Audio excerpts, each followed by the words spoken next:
Magandang araw po.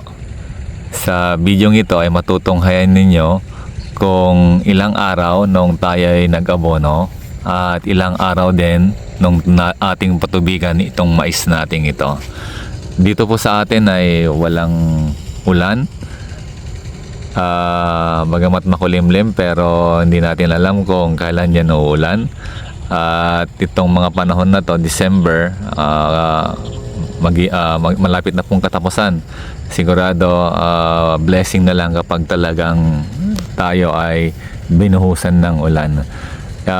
Sa mga nakarang video po natin, nakita nyo po doon yung kung paano natin ituro, kung paano natin ipakita yung mga pamamaraan na ating ginagawa sa ating pagtatanim ng mais. Taon-taon tayo ay tumutuklas ng mga bagong pamamaraan para makita, mabago yung ating sistema at makita kung mayroon pang improvement yung ating ginagawa sa pagtatanim ng mais. At itong taon na ito, sumubok tayo ng panibagong unang abono. Nung ikalawang araw pa lang yata na pagkatapos natin maitanim itong mais na to, talagang wala pang tumubo kasi usually tumutubo yung mais after 3 to 4 days, pero ito dalawang araw pa lang pagkatapos na maitanim, naglagay na po tayo ng abono. Dati ang nilalagay nating abono urea, pero yung Viking Blue, pero dito ang nilagay nating abono ay yung Swire fertilizer na hindi natin karaniwang ginagamit at inilalagay. Pero nakita natin dito yung kaibahan ng bulas.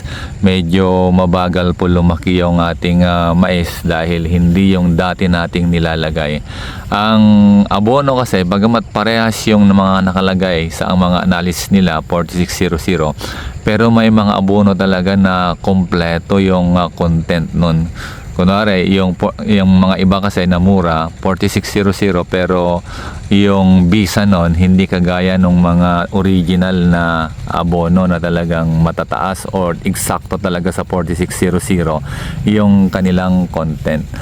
Dito nakita ko na iba yung epekto nung ginamit natin sa dati nating ginagamit na abono.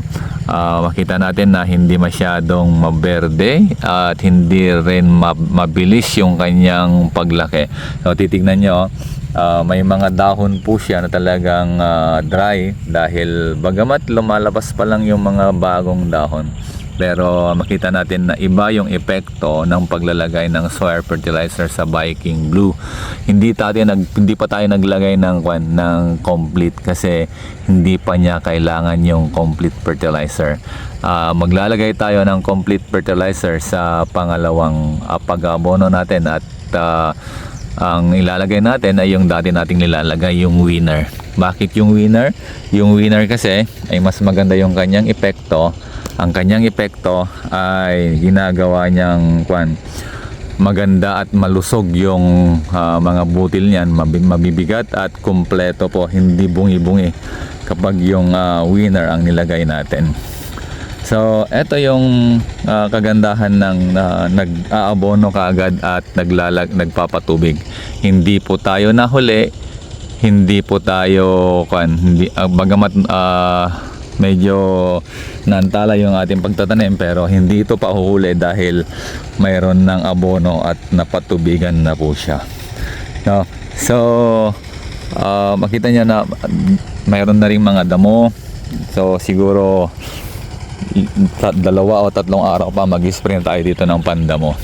No? So sa dating protocol po natin na tayo ay naglalagay ng pangalawang abono sa 20 days, nagpapatubig na rin at nag-spray ng yung foliar fertilizer. Yun pa rin po ang ginagamit natin. So kagaya ng dati na kapag tayo ay nag-spray ng foliar fertilizer at yung mga iba pang mga ginagamit natin, naglalagay na rin po tayo ng insecticide kasi dito bagamat BT corn yung ating mga tinatanim, dahil sa paglitaw ng pao nagkaroon ng mga uod dito at kailangang isprehan sa 20 days kasi yung 20 days yung hanggang tuhod dito 20 days hanggang 30 days hanggang kanyan. Hanggang 35 days makikita pa natin na may uod tong mga to. Kailangan nating isprayan para hindi sirain ng uod yung kanilang mga dahon. So, yun po yung mga dapat nating malaman, dapat nating gawin sa ating mga mais para siguradong aani po tayo ng malaki. Tingnan nyo po, yung tubo dapat ng mais natin ay ganyan kakapal para sigurado na yung 1 hectare aani po tayo ng 10 tons na dry. Dapat na kung hindi umuulan sa inyo, dapat po mapatubigan. Pero kapag wala talagang pagkukunan ng tubig, magdasal po tayo baka sakaling umulan. Ito po, itong sa tabi natin, talagang kailangan na po itong abonohan sana at patubigan, pero hindi ko alam kung kailan sila mag-aabono at magpapatubig. Marami na po sa atin dito sa ating lugar ang gumagaya sa ating style. Yung style natin na hindi pa tumutubo ay nag-aabono na sila. Kaya halos ang gaganda na rin ng mais dito dahil ginagaya yung ating style. Siguro napapanood po nila yung ating video. Kagaya po ng ginagawa nyo ngayon na pinapanood yung ating video. Dito sa atin, alam nyo, 5 taon na rin tayong naglalabas ng mga video dito. Pero nung mga unang taon, pangalawang taon, siguro hindi nila napapanood yung ating mga video. At dahil dumami na po yung ating subscriber, talagang worldwide na po yung mga nanonood sa ating video. At alam ko na marami na rin nakapanood ng mga kababayan ko dito na malapit. Kaya marami na akong nakikita na nag-aabono na maliit pa yung mais dahil nakita nila yung video ng ating mga mais na talagang malalaki, matatangkad, may bibigat, talagang maraming bunga kapag inilagay sa tamang edad o tamang days yung mga abono at nagpatubig sa talagang timing na pagpapatubig para hindi lang kasi dapat abonohan, dapat pag inabonohan mo patubig din kagad. Kagaya ng pag tayo'y kumakain, tayo'y umiinom din ng tubig para ma-absorb ng ating katawan yung mga nutrients. Gaya dito kasi kapag hindi water soluble kasi yung mga abono, ibig sabihin hindi yan matutunaw kung hindi papatubigan o hindi mabababad sa tubig.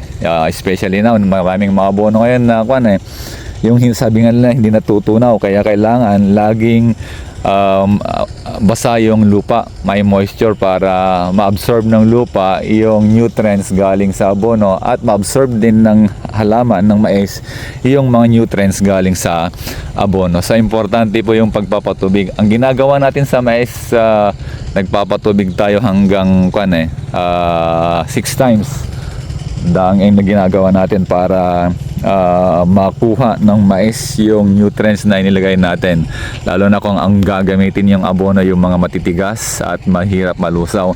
Pero yung ginagamit natin dito madaling malusaw at madaling matunaw, kaya ina-absorb kagad ng lupa yung nutrients at na-absorb din ng halaman yung nutrients galing sa lupa dahil sa paglalagay natin ng mga foliar fertilizer na makikita nyo sa ating video.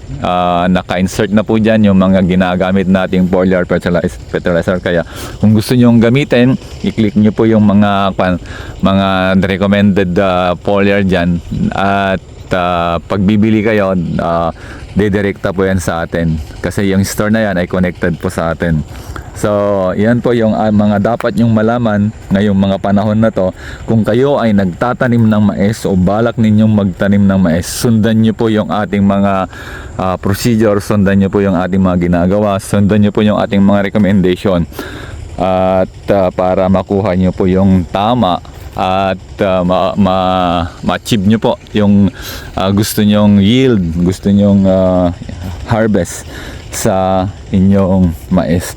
At patuloy po kayong sumubaybay para sa ating channel. Mag-subscribe po kayo at i-share nyo po yung ating video para mas marami po kayong matuto. Magtutulungan po kayo, mag-share po kayo ng mga kaalaman. Siyempre sa inyong panonood, iba yung makukuha ninyo, iba yung matiintindihan ninyo. Pag share nyo ito sa inyong kasama, siyempre mapapanood nila, magkakaroon sila ng sariling kaalaman at posibleng mag-share kayo ng knowledge sa inyong natutunan sa ating mga itinuturo para siyempre sabi nga nila 2 is better than 1. Kung ikaw lang at medyo mahina yung catch-up mo, ipakita mo sa iba para yung mga mas magaling matuto sila, makuha nila yung tamang mensahe na ating sinasabi dito sa ating video. So dito hindi natin ito pababayaan. Tututukan po natin ito at sisiguraduhin natin dito na timing. Ngayong taon na to, mas marami po yung ating tinanim na mais. Hindi tayo nagtanim ng gulay ngayon. Nagtanim tayo ng gulay pero pang sarili lang. Mais yung ating tinanim para makita kung ano yung pagbabago sa corn production sa taon na to. Ang Pilipinas ay patuloy pa rin na nangangailangan ng supply ng maraming corn kasi siyempre yung mga manok at baboy at iba pang mga hayop na siyempre kinakain po natin ay nangangailangan ng mais na food supplement para sila ay tumaba at lumaki ng mabilis. So kayo po na gustong magtanong, libre po yung pagtatanong sa ating channel. Mag-comment lang po kayo sa baba at malugod po nating sasagutin ang inyong mga tanong. At kung kayo ay nangangailangan ng consultation, nagbibigay din po tayo ng consultation. Maraming salamat po sa patuloy na panonood sa ating channel. God bless po.